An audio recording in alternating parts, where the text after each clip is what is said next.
So here we are today taking a look at Legacy DeadEnd. Let's get into his accessories.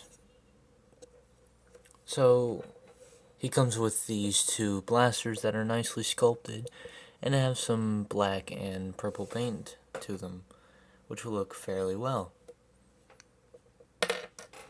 Now we're going to talk about this guy's posability, and it's not great for certain parts. I'll explain that in just a second. So for this guy's posability, it's like I said before, it's not really great, but it's there. So he does have a head rotation. It can go a full 360. Arms can go in and out. They can do a rotation all the way around. They have a bicep swivel, a 90-degree bend at the elbow, a stupidly loose waist swivel, because I'm giving barely any pressure and he's starting to spin. Kind of like that one issue that they had with that masterpiece, Beast Wars Megatron. That kind of situation here for him. Yeah, he likes to just spin around way too much. But he does have a waist swivel. That's nice to have. Kind of wish somebody else had a waist swivel. Earthrise, or, Coronation Ice Cream. Wink, wink. His legs can kick out that far if the waist doesn't want to keep going loose. I can feel it getting very much more loose. Legs can kick out that far. They can kick back kind of far if the back of the calf kibble does not hit the windshield, or yeah, that's a thing. He does have thigh rotation. He does have a knee bend that's basically useless, so yeah, there's that. He has a ankle pivot, and the foot can rock back and forth for transformation.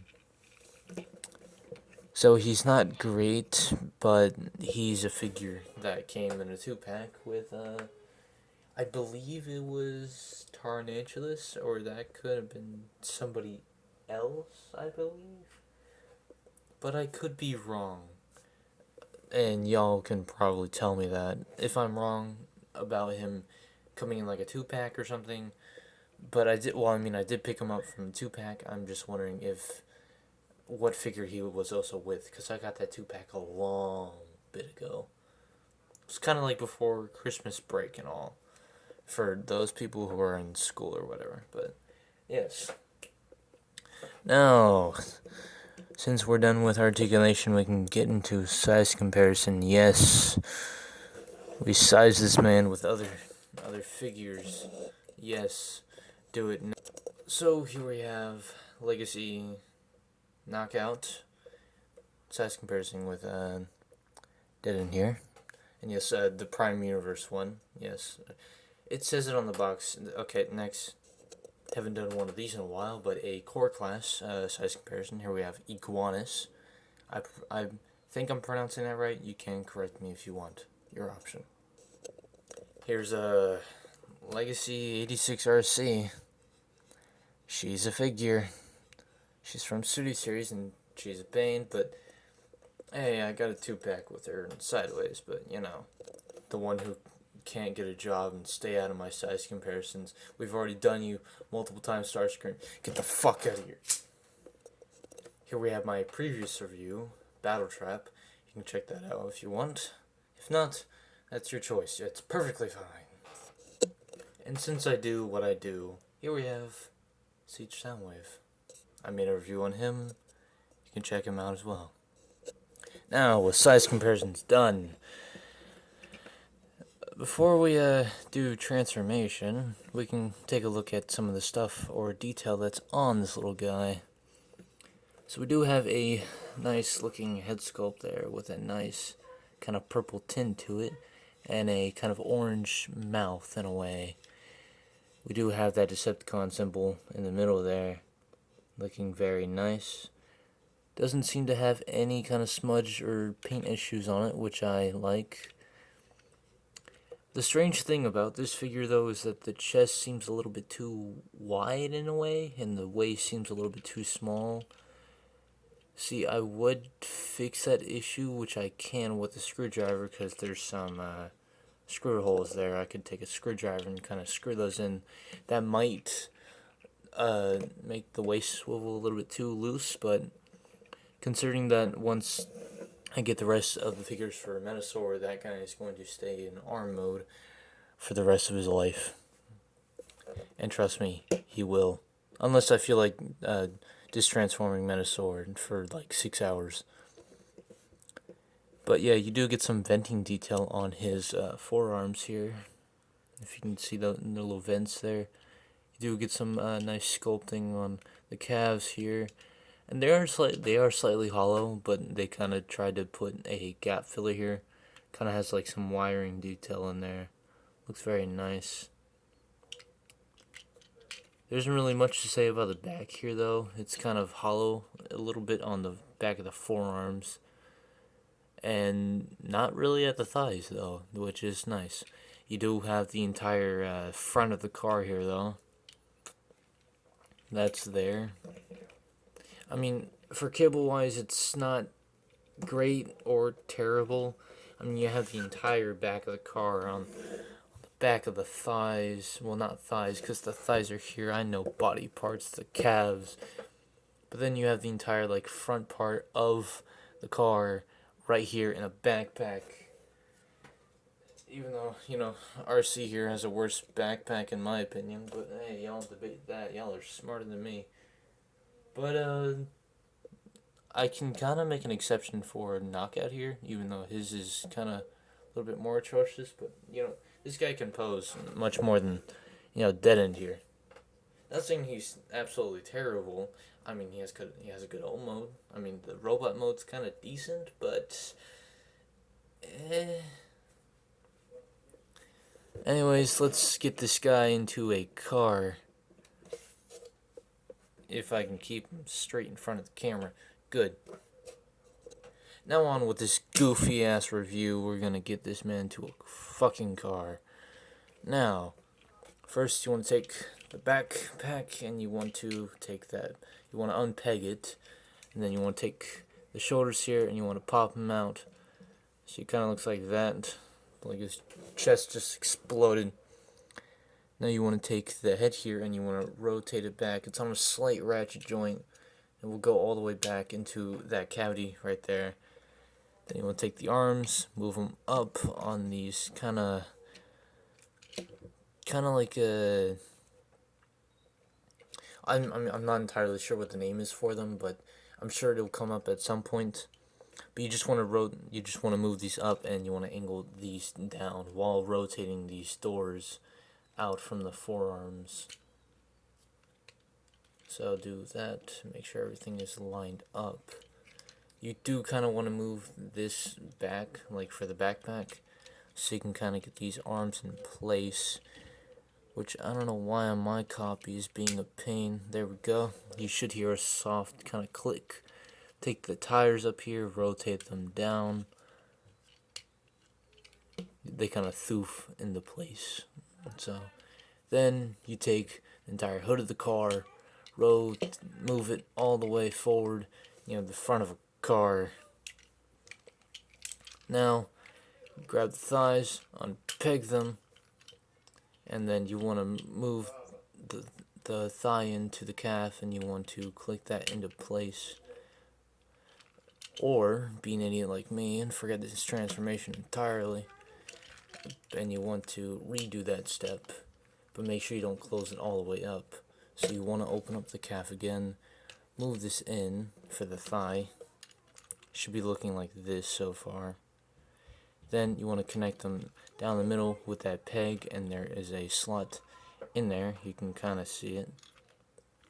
And you want to peg those two together until you hear a click, or you can kind of thoof it into place a little bit if you work around it. There we go. I got mine to peg in. You can kind of see it there. Right there is where you want that to be pegged in. Now you can move these into place, click the entire back of that into the car, take the feet, if they were fold down like this, kind of collapse them together, rotate them in, and these tiny little pegs at the edge of this are going to slide underneath those holes in there. So you carefully want to just click those into place. Now, my copy, the spoiler doesn't really like to tab in unless I take one and I move it over and I ratchet it kind of back, and it kind of locks it in a way.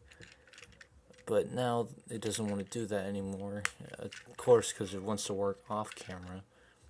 But when I show it on camera, oh wait, no, look, it works. Yay. And then you have a car that has unmatched line on the top. You noticed this from the Lazy Eyebrow whenever he did his review on this, how this stripe was completely unmatched. Why this is completely different shape from this, and they're not all exactly equal. But he did also mention toy hacks for everything, so you should be good on that. He's a car.